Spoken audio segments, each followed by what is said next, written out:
It says I can't wear my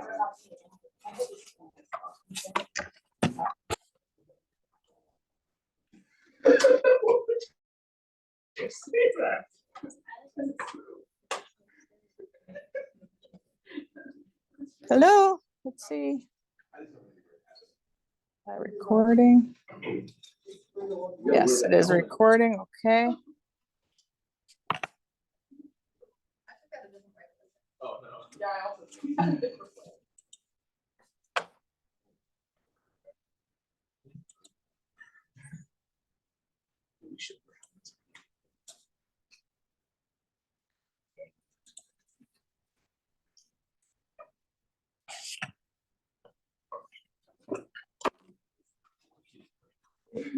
That smells so good. What?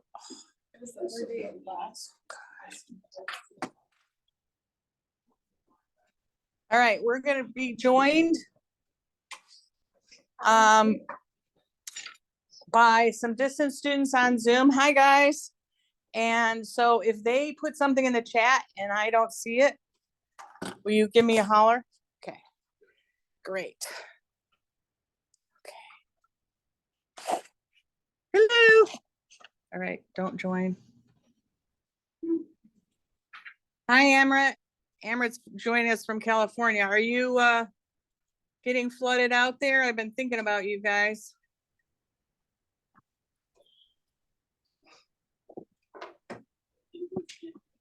All right. Yeah, it's raining like crazy right now.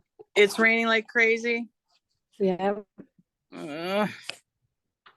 It's just kind of crummy here, which is perfect for studying, right, everybody? Perfect for studying. Okay, where's my sound on here? Can you hear me okay, Amrit? Yes. What else is on here?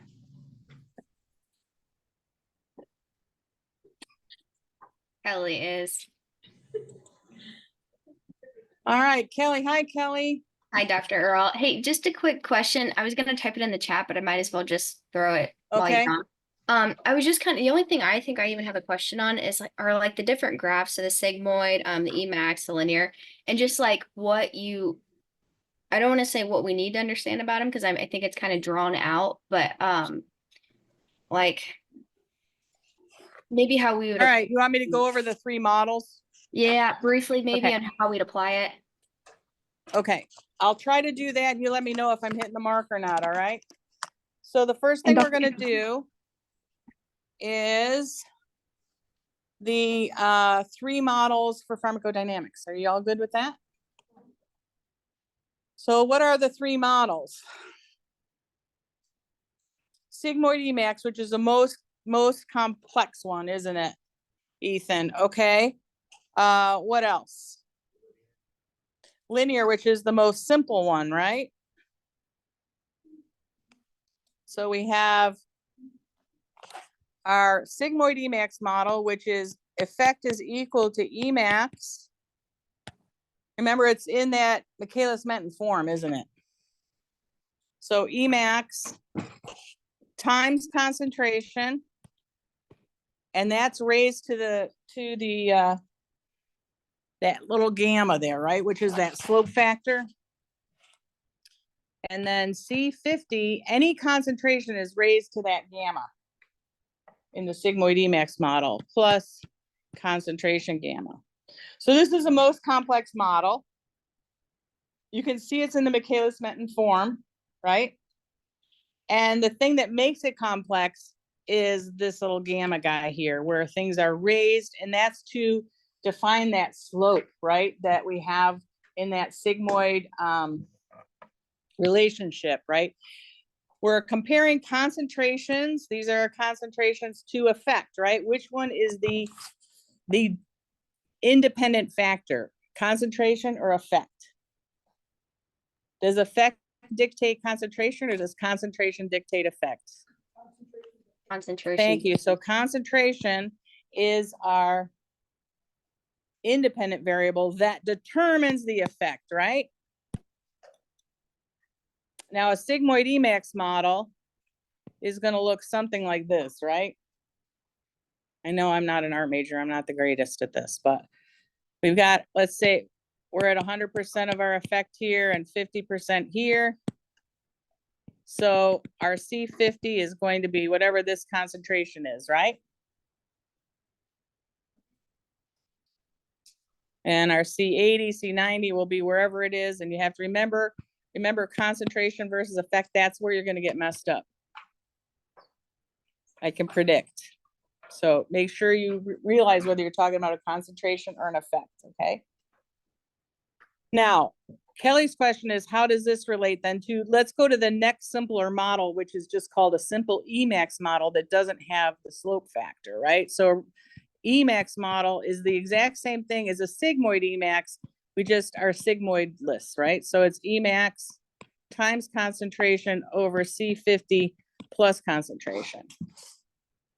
So this will look very much like this one. The issue is with this when we have this sigmoid Emax model, we can have different effect things that all have the same potency, all have the same C50, all have the same Emax. So this is the same and this is the same. And the only thing that's different is the slope of that line, right? The steeper the slope, the higher the gamma or the slope factor, right? Everybody good with that idea? The more on off it is, the more going just even a small amount on this concentration line will make a large effect on the effect line, a large difference in the effect line, I should say, yeah? You guys all good with that? Now, Kelly's question is, what's the practicality of this? Well, it's really, these different models are to just describe the numbers that we see. Just to describe the numbers that we see, and therefore we can use to predict other relationships, right? So once we know that this whatever the Emax is and whatever the gamma is and whatever the C50 is, we can predict an effect at any concentration given, can't we? But if the model isn't right, we can't do it. The model has to be correct. All right. And just depending on what data we get tells you, is going to dictate whether it's sigmoid Emax, regular Emax, or what makes a linear model the simplest model. Here we start with an Emax model. But in this case, our C50 is much greater than the concentrations we see, and that falls out of the denominator, right? So we have E is equal to Emax times C all over C50. And that means, how do I get rid of that? And that means that E, I won't do that, I'm sorry, E, I looked for an eraser, I didn't mean to.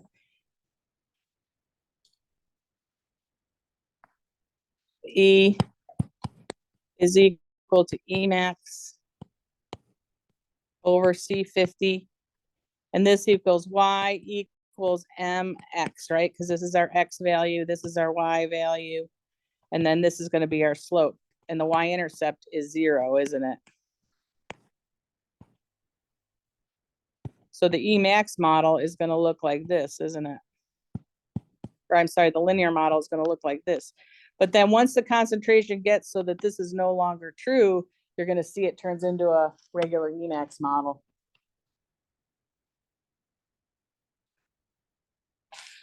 I don't know, Kelly, did I answer your question or not? Yeah, I think so.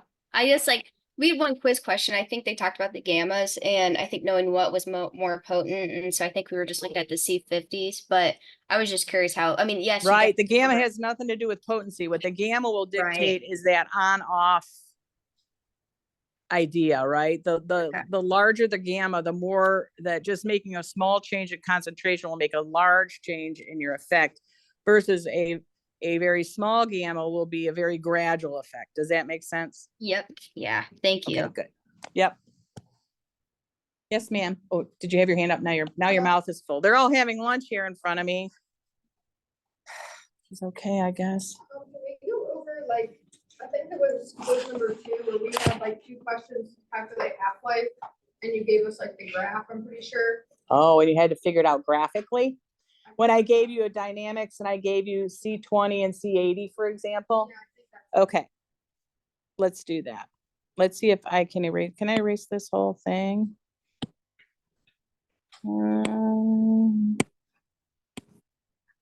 Got it. All right, erase, clear all drawings. Okay. So if we go back to, again, I should probably have actual data in front of me, but we'll just make some up. Is that okay with everybody? All right, so let's say I said, what's the longest dosing interval you could have?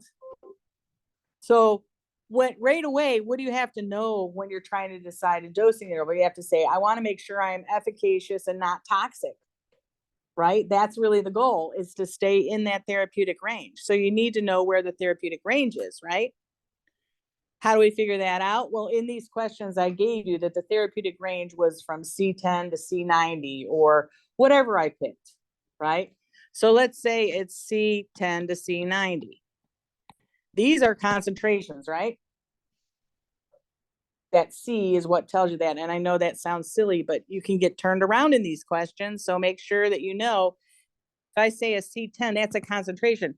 Where are you going to get that from? This line, not this line. Right? You're going to have a concentration at the end of the day. So how are you going to figure out your C10? Well, you're going to go over here to where it says wherever 10% of the effect is. You're going to do take across your line here to where it hits your curve, your model, right? And then you're going to figure out what's this concentration. Well, that's your C10, isn't it? Let's make it 5 just for fun, okay? Let's say it's 5 milligrams per liter. Okay, and then how are you going to get the C90? Same idea. You got to go up to 90% of 100 and go over here to wherever it hits.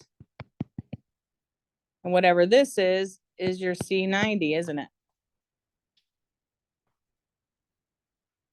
Getting it from the graph is the easiest way to get it, to be honest. Otherwise, you have to calculate it, don't you?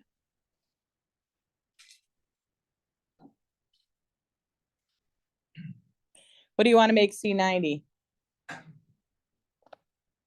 Let's make it 100 milligrams per liter. I don't know, just making something up.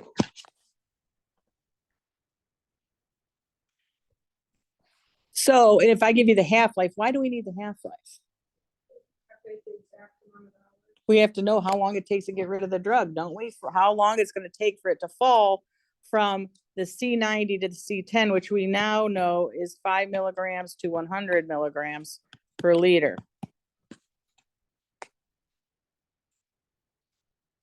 Right? So now we can do this a couple of ways. We could do the way that I usually do in rounds when I'm running around and get my fingers out and think, okay, 100 to 50, that's 1 half-life. 50 to 25, 2 half-lives. Wait, 100, 50, 25, 12 and a half, 6.25. We got to fall below 10, right? So it's going to be somewhere in here, isn't it? Yeah. Oops. Yeah, sorry. Thank you, Ben. Oops. I'll put a little oops in here. So I was thinking 10 for some reason. Okay, 6.25, 3.125. Here, it's got to fall somewhere in here. Yeah. So here's 1 half-life, 2 half-lives, 3 half-lives, 4 half-lives. So it's going to be between 4 and 5 half-lives.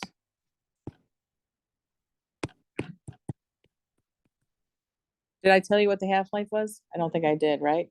Well, let's make one up. What do you want it to be? Okay, so the half-life is 2 hours. So we know it's somewhere between 8 and 10 hours, right? But we can get very specific about it. But isn't it good to know where we're going? And sometimes it works out evenly, so you can just do that. But it's somewhere going to be between 8 and 10 hours. We know that much, right? Now we have to use our 1 compartment degradation model. Now let me draw a picture of this, okay?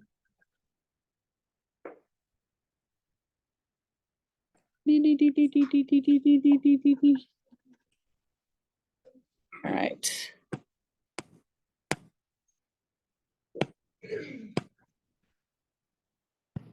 Okay, here's our concentration time curve, right?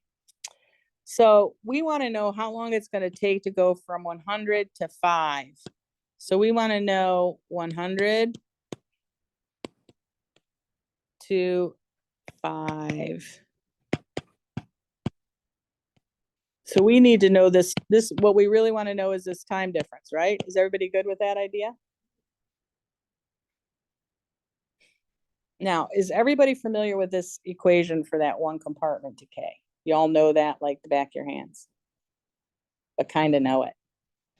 So C0, it doesn't always have to be 0, but it has to be the one that happens first. So what's C0 in this case? 100, which is important thing to realize if you get backward on that. So this one happened first, right? 100 happens first, and it's always going to be that bigger number, and it's going to be decaying, right?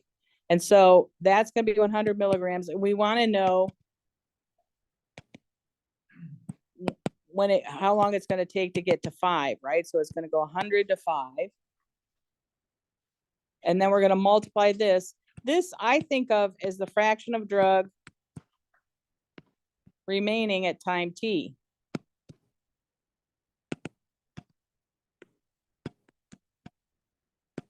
So how much of the drug? So you're going to start with this.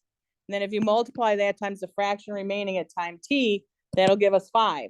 Okay, does that make sense to you? So e to the negative k, what's k in this case? If our half-life is 2, what's our k?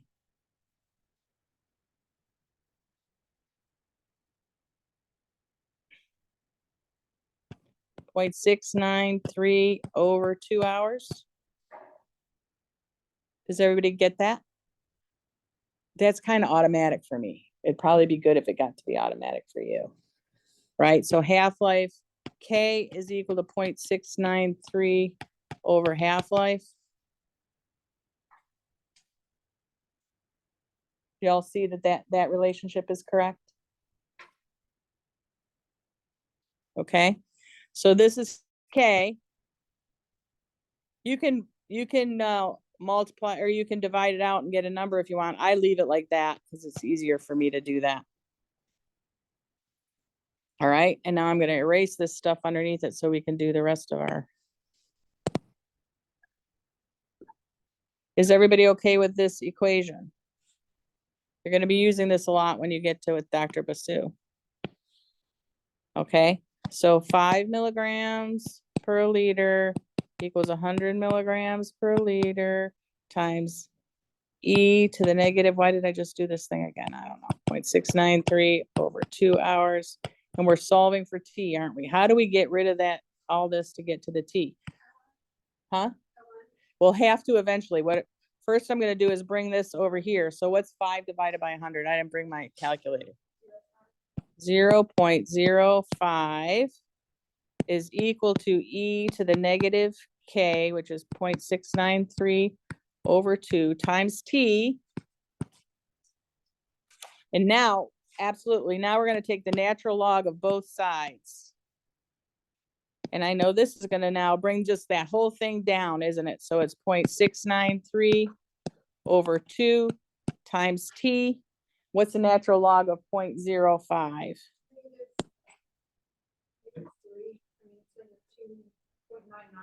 Wait a minute, negative what? 2.99. Okay. And then we multiply. So these are both negative, so they both become positives, don't they? Do you see that? You all good with that? I need more room. I get that. All right, well, we'll do our best. All right, so 2.99 times 2 divided by 0.693. Will you do that for me?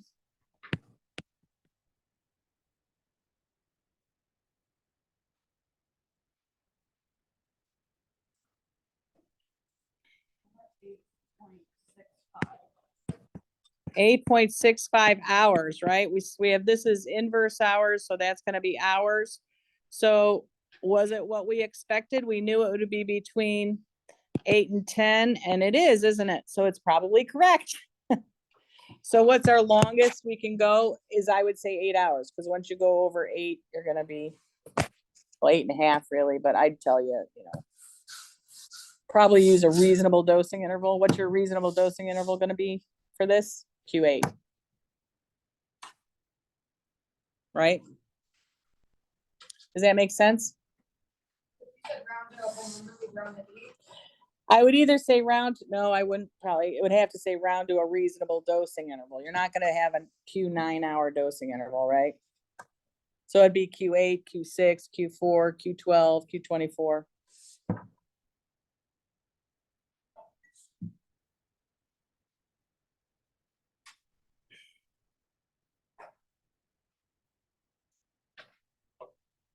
Okay, what else? Oh, there's, okay. The answer ends up being like 7.65 instead.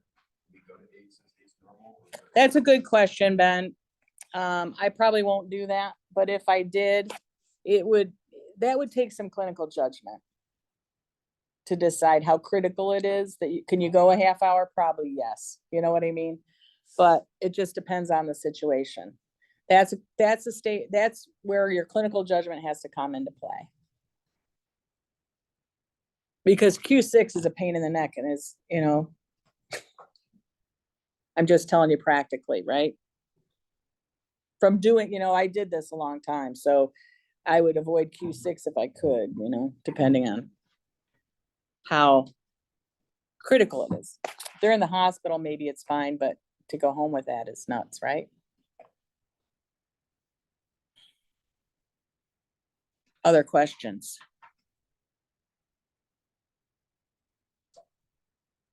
I was wondering if we could go over like doing the area under the. Sure, Like the tail. the tail, absolutely. All right, let me erase. Okay, so area under the curve. I'm gonna just make up some numbers again, okay? So at 0, let's say we're at 2 milligrams per liter.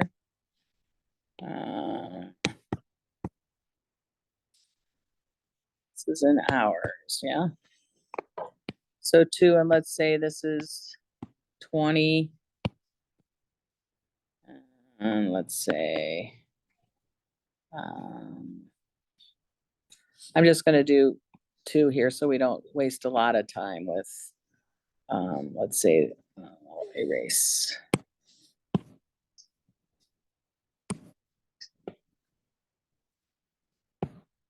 Let's say this is 4. just for reference.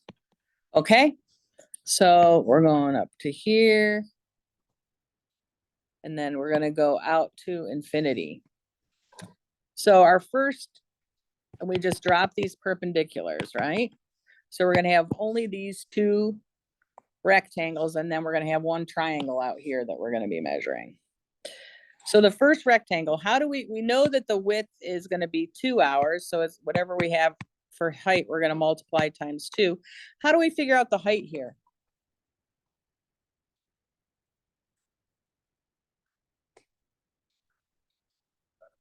Right, we find the midpoint of those 2, the average of those 2. So that, thanks, Ben, or Ethan, so it's gonna be 11, right? Everybody good with that? 22 divided by 2 is 11. So it's gonna be 11 times 2, which is 22. So this one's gonna be 22 for that first one. And again, so 24, so this is gonna be 12, isn't it?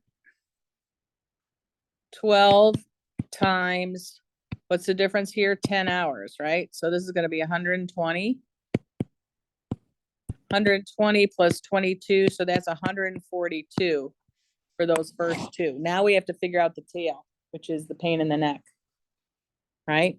Is everybody good with finding these 2 rectangles? Okay. Good. All right, so in order to figure out this tail, it's C last, which is your last measured concentration, which in this case is 4 milligrams per liter, right? Does everybody see where I got that? This last point, because we got to know this triangle, don't we? Divided by K. How are we going to get K? K is the slope of this line, isn't it? It's not the slope of this line. It's the slope of this line. How do we figure out K?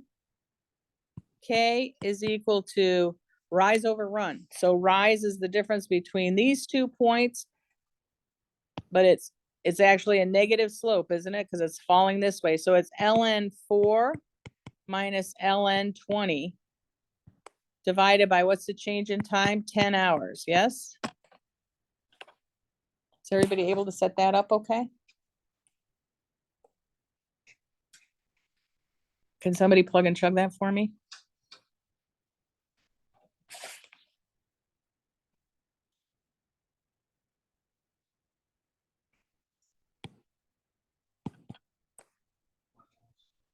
Negative 0.16 per hour, right?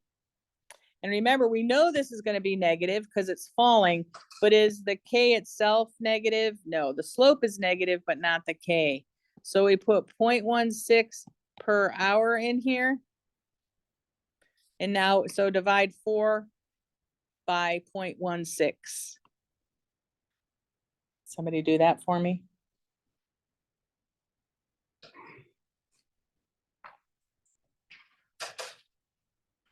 $25. So we add that here. 167. And what are the units? Milligrams per liter times hours. 167 is milligrams per liter times hours. Does that make sense here? Milligrams per liter, and then we have to bring this up because this is in the denominator of the denominator, which puts it in the numerator, doesn't it?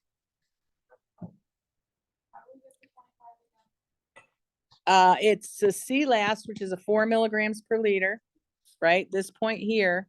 And then you have to figure out what this K is, which makes sense, right? You got to figure out what this slope is like to take that out to infinity. So it's C last divided by K. So we have to figure out what the K is. So it's, in this case, it was 4 divided by 0.16. 4 milligrams per liter divided by 0.16 per hour. Dr. Earl, Yeah. how did you get 10 hours? I know like the middle section's 10, but I thought normally we were going over to like the first triangle too. Well, to figure out your K? Maybe. Gosh, All right, okay. well, that's a good thing to straighten out because you can see from this picture, right? This first one is not the decay, is it? It's not K. You don't get to your K until you're falling. So the K has to be between these 2 points. Okay, you're so when it figuring out starts your to K. fall. Right? This you don't want to include in your decay. Does that make sense? Yeah, so until the slope starts to go negative. Right. The Okay. K is just about elimination, not about accumulating. Okay. Yep, that makes sense. A picture, to me, you got to draw a picture. I mean, but I'm a visual learner, but the picture helps me a lot. I have to have a picture. And then you got 22 on the first one by doing what? 18 times Well, it's 20, and this one, what did I say this was? 2? 2.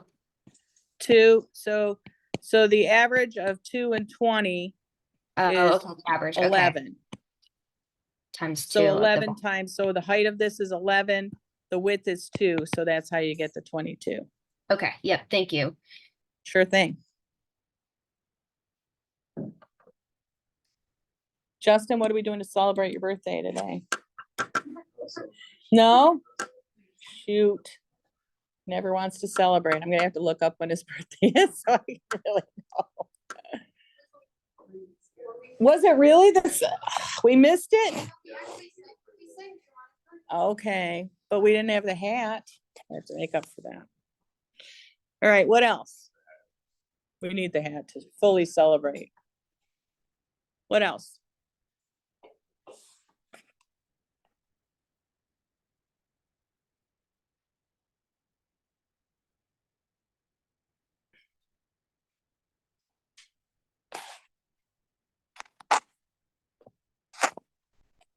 think if you, when you go back and look at dosage regimen design, you'll be like, oh my gosh, this is so easy, hopefully, because we've been building on it. The bioavailability is kind of a separate bird that you have to think about. Pharmacodynamics, a separate bird. But then you get into volume and bioavailability, and hopefully it all is starting to come together. Yeah, Ben. Talk about this a little bit today. Yeah. You go over like acid-based, how you use it. Sure. Sure. I have a quick question. Is there a recording for the dosage regimen design quiz? There should be. Okay, there it is. By the way, did you guys all get your reports? Do you have all the reports? Let me know if, please let me know either way. Someone let me know, okay? All right. Wait, what? I already forgot what we're doing. I got all of them. Oh, we're doing acid base. Okay, terrific. I'm sorry. I don't know what the heck. I got too many balls in here. I apologize. All right. So acid base, Henderson Hasselbach.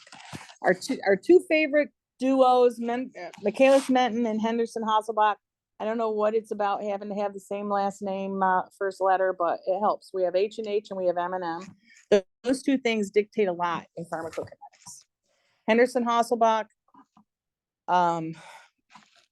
is, you know, the predicting what the predominant species is going to be, ionized or unionized, right? Depending on whether you're talking about a weak acid or a weak base, and then determining, depending on what kind of environments it's in.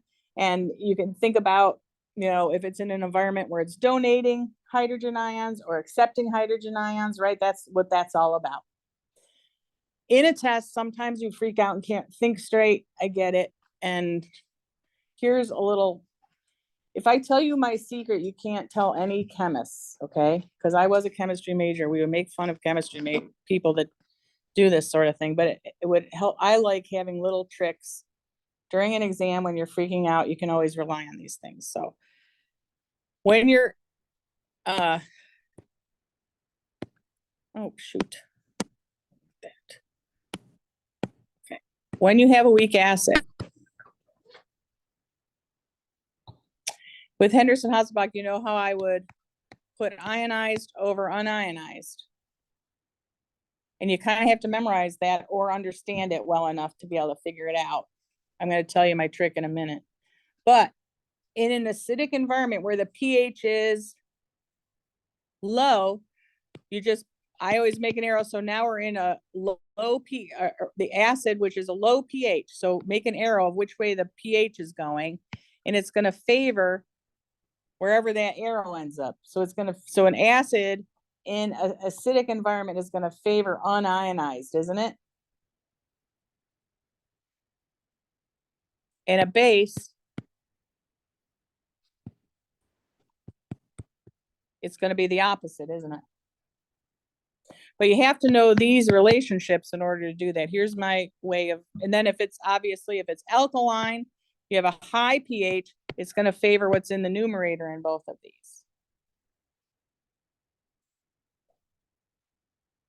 I hate that this takes a picture like of my double chin like that. What the heck? I'm gonna turn off the video here. Anyway, sorry, I'm easily distracted. Okay, back to this. So how do you remember this if you're in a panic? Here's how I remembered it. Acids, they're kind of acidic. They're not very nice. They're not very polite. So they always put themselves, I over you. I'm I over you. They put themselves over you, which is not very nice. It's not the polite thing. You should always put others before you, right? So bases, they're basically good fellows or gals. So they put you over I. If that helps you. If that confused you, forget it right now. If it helps you, great. And then you can make your little fractions here and decide whether you're in more of a acidic environment, which will favor the denominator, or the base, which will favor the numerator. And what form do we need it in to pass through membranes? Unionized. So an acid in an acidic environment or a base in a alkaline environment. So when they're in their own environments is when they're gonna be favoring the unionized form. That's another way to remember it. So for, so the acid in an acid environment. It's gonna be more unionized. favor Unionized. Mm-hmm, Base in a basic environment, it'll also favor ionized. correct, But when it's acid, base, or base and acid, they'll favor ionized. correct. Okay. That's maybe a better way to remember it. You guys are always teaching me things.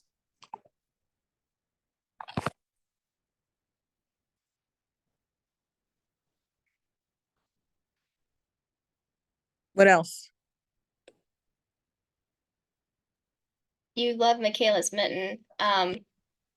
You I love do. Michaela. Yeah. So what you, I don't know. Can you tell us something about that you were like, you love? Is it like Trying to bad? guess what I'm gonna ask. Uh-huh. Good thinking. Asking about Michaelis Menten, what do I love about it? I love that by knowing Michaelis Menten, I understand the Emacs model, don't I?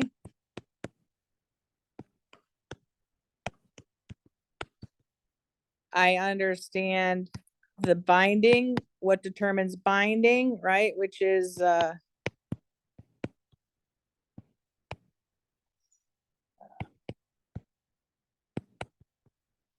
right? I understand. What else did we do so far? Are those the only two? I think those are those the only two so far we've done? We will have more.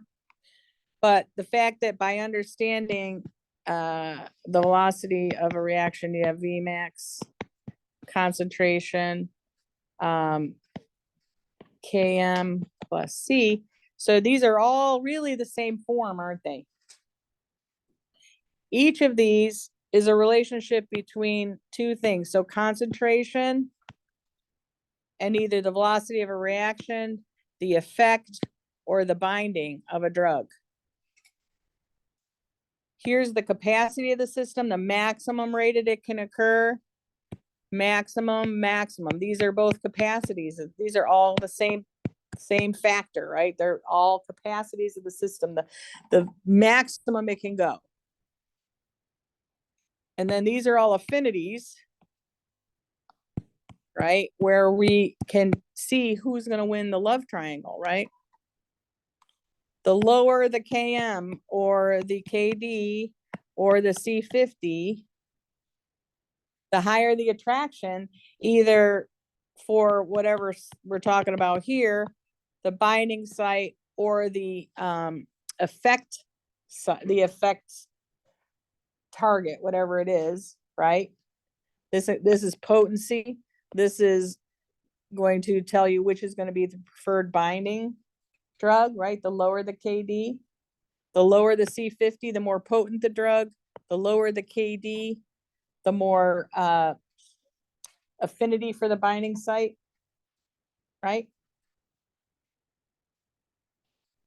The lower the Km, the more affinity for whatever system we're talking about here. So these are, what I like is you know one thing and you know a lot. You can apply the same principle.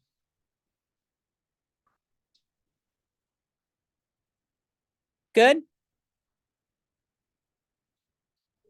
I have a question on this. Yeah. So top left for pretty much everything is all capacity. This is always capacity, whether it's Emax or N total, yep, or Vmax, yeah. So what Emax makes sense, right? It's our maximum effect we can have. N total is is the number of binding sites available, the protein binding sites available. Yep, and Vmax maximum rate. And these are your relative affinity constants. The lower the number, the higher the attraction.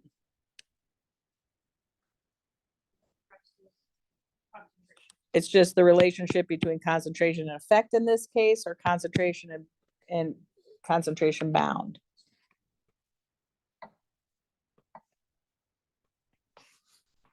Ethan, I can't see you. You good? Any questions? Anybody else questions?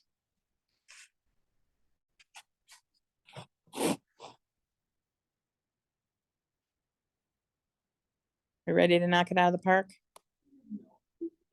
You will be though by tomorrow, huh? 50 questions, 90 minutes. Oh, yeah. You guys, it'll be fine. Just keep moving, don't dawdle.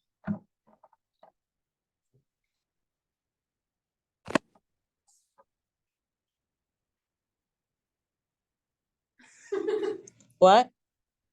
I'm worried about the fish test. They're all the same. So if there's one that's really long and it's taken you, just move on and then come back to it if you can.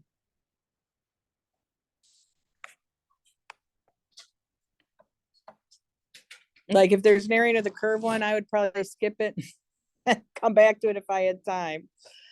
Cause you might be able to answer 3 in the time that you're answering that one, you know?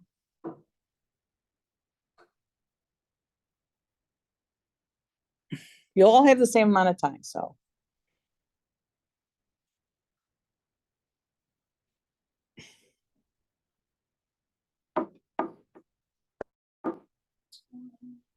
All right, get a good night's sleep. Cause you have to be able to think. Remember, you don't want to be so tired you can't think. Cause there's thinking involved. It's not rote memorization. It's thinking. Some of it will be rote memorization, but it's a lot of thinking. So I find that when people stay up too late and don't get sleep, they don't do as well as they could have if they would have gone to sleep. I'm not sure if it's a serious question. Like, well, all of these. I've given you the equation sheet that you will have. I think it's a very top, I put it at the very top of the page for you guys in class. I think it says equations right at the top. Let me know if you don't have it there. For the distance folks, I don't remember where I put it now, but I think I told you. Can you guys find the equation sheet, Kelly?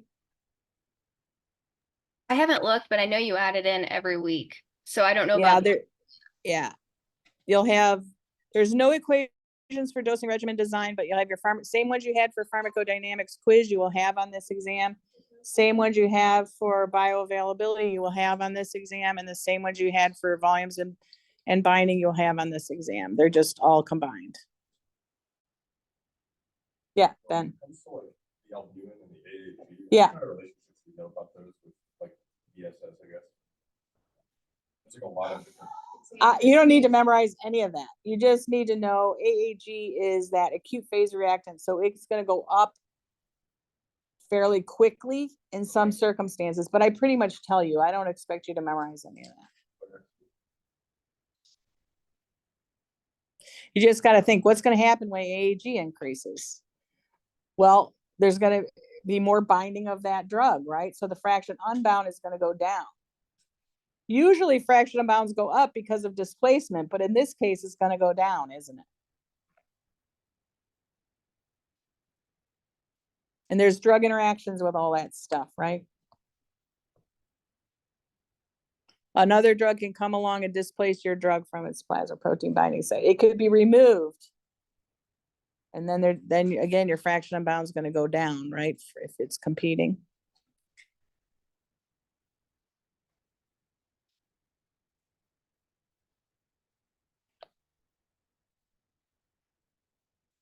See how much you can help patients already? Drug interactions we're learning about. We'll learn more about those next week. All right, go get them. Let me know if you have questions.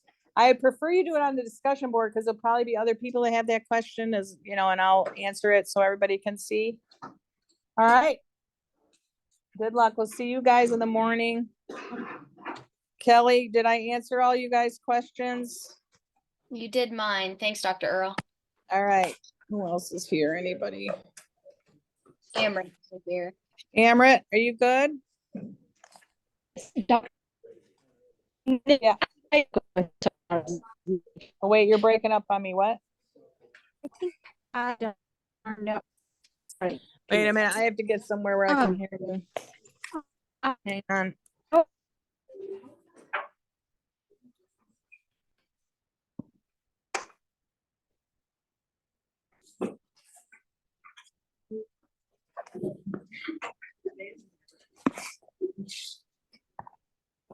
right, Amber, now I should be able to hear you. What? Okay,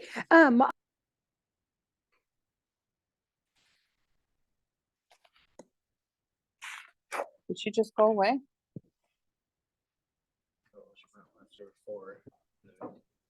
Just like a quick question. Yeah. Like the Michaela's men. Yeah. The Emax, VMAX, Yeah. and the capacity, they all mean capacity, right? Even Wait, say that again. like with Michaela's men, like the three equations that you have. Yeah. The Emax, the VMAX, and total. Yeah, yeah, They all have to do with capacity. correct. They're all capacity measures Okay, that's of the maximum available. yeah, because I mean it took me a while in the quiz because I was like, But now you get it? yeah, but now I got it. Good. I selected capacity, but I was like, that was You didn't the know one question why. that I was like unsure of it. I was Do like, you feel like you understand why now? yeah, Okay. Yeah. And that's what I want you to start to get. That's why I asked that question, is so you can put it all together, you know? Is it just because like Emax is like the efficacy, so there's like a maximum of, Maximum like, efficacy, yep. and then Vmax is like, The maximum velocity. yeah, And Okay. entote is the same thing, Yeah. maximum number of binding sites Okay. available. all right. Thank you, Dr. Earl. Sure thing. All right, Amrit. Okay, I'm all yours now.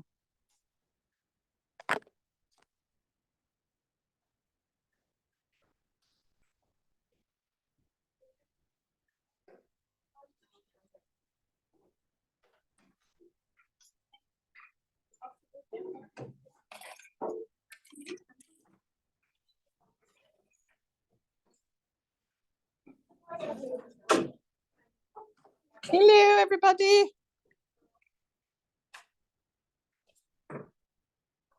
that one had, let me, hold on.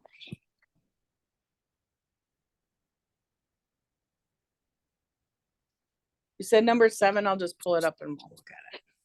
Okay, because the one we did in in our worksheet has like a volume of plasma and the tissue, but in that question we didn't have anything like Well, that. remember on the equation sheet and in other questions we had, you're given that the volume of plasma is equal to 0.04 liters per kilogram.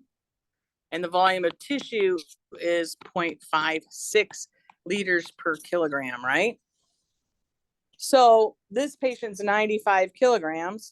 So the VP is going to be 0.04 times, which is in liters per kilogram, times 95 kilograms. So those kilograms will cancel and we have X Where do number you of get points? liters. Where do you get those volume of plasma and tissue 0.04? It was on and the 0.5? equation sheet. Oh shoot. Okay, I didn't see that. Okay. Did you not find the equation sheet on the Oh, quiz? I didn't look at it. I just because Okay. there was only Well, one formula, so I You would be remembered given it. all that stuff Okay, okay. and you okay, were okay, given okay. it, but now, good thing to find out now before the exam, I guess. Right. See, I didn't like look at that. And I was like, how to find that? There's no way I can find this. Right, you can't, yeah. Some people had, I think, memorized it because just from using it, but Right. you don't have to Yeah, I memorize mean, that. I wasn't sure if that's the is the exact number we can use for like every time, like if there is a This is a same. physiologic number, so yeah, Okay, okay. I didn't know that. Okay. yeah. 0.04. Okay, got it. Does that clears it up? Yes, yes, yes. Definitely, definitely. Yes. There That was was the only question. definitely an issue with that because a couple people asked me about that one. So I'm sorry I Okay. wasn't clear. No, no worries. Yeah, okay. I'm Never just mind. about to Uh-huh. post for you guys, me going through that quiz too, so you'll Okay. have that. Sounds good. That's the only question I have. Okay, seems All like right, good. Yes, Cool. thank you. sure. Thank you, Amrit. Thanks Uh-huh. for working Thanks. so hard. Good luck. Thank you. Thank you. And I'll Bye. get that, I'll get this posted as soon as it's done and the other one, Okay. the quiz. Okay. All righty. Thank you. Thank you. Thank you. Take care. Uh-huh. Stay dry. Be careful. Thanks, you too. All Bye. right. Bye-bye. Okay.